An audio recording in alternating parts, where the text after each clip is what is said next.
नमस्कार। आप सभी श्रोताओं का श्री रामचरितमानस में हार्दिक स्वागत अभिनंदन। आज के इस वीडियो में आप सभी के समस्त प्रस्तुत है श्री रामचरितमानस के अयोध्या कांड के दोहा नंबर 21 और 22 का संपूर्ण अर्थ। बढ़ते हैं दोहे की तरफ। परहु कूप तू बचन पर सकहु पूत पति त्यागी, कहसी मोर दुख देख बड़ कस न करब हित लागी।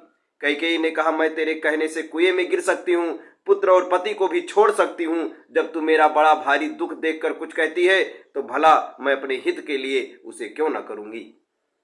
कुबरी कर कबुली कई कैकेयी कपट छुरी उर पाहन टेई, लखई न रानी निकट दुख कैसे चरई हरित तिन बलि पशु जैसे।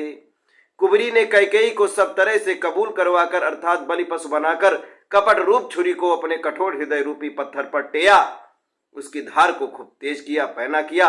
रानी कैकेयी अपने निकट के शीघ्र आने वाले दुख को कैसे नहीं देखती, जैसे बलि का पशु हरी हरी घास चरता है पर यह नहीं जानता कि मौत सिर पर नाच रही है।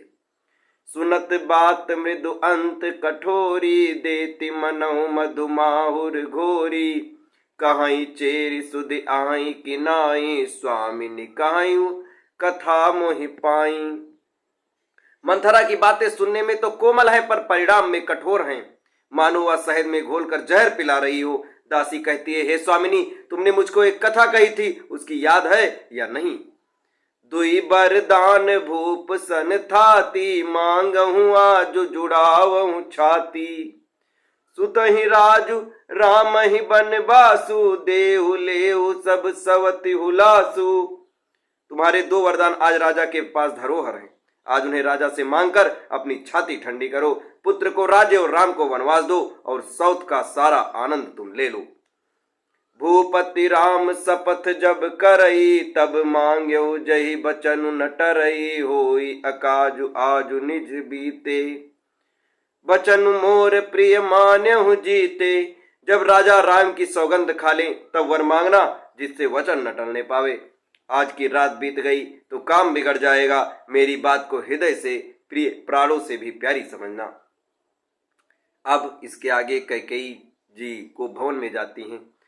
बड़ कुघातु करि पात किन, कहसी कोप गृह जाहु, काजु संवार्यो सजग सबु, सहसा जनिपति आहु। पापनी मंथरा ने बड़ी बुरी घात लगाकर कहा, कोप भवन में जाओ, सब काम बड़ी सावधानी से बनाना, राजा पर सहसा विश्वास न कर लेना, उनकी बातों में बिल्कुल न आना। कुबरहि रानी प्राण प्रिय जानी, बार बार बुद्धि बखानी, तो ही समहित न मोर संसारा, बहे जात कई भई सी अधारा। कुबरी को रानी ने प्राणों के समान प्रिय समझकर बार बार उसकी बड़ी बुद्धि का बखान किया और बोली, संसार में मेरा तेरे समान हितकारी और कोई नहीं है, तू मुझे बही जाती हुई के लिए सहारा हुई है। जो विधि पूरब मनोरथ काली, करो तो ही चक पूतरियाली, बहुविध चेरी आदरु तेई, कोप भवन गवनी कैकेयी। यदि विधाता कल मेरा मनोरथ पूरा कर दे तो हे सखी, मैं तुझे आंखों की पुतली बना लूं। इस प्रकार दासी को बहुत तरह से आदर देकर कैकेयी को भवन में चली गई। विपत्ति बीज बरसा ऋतु चेरी, भुई भई कुमति कैकेयी केरी, पाई कपट जलु अंकुर जामा, बर दो दल दुख फल परिणामा।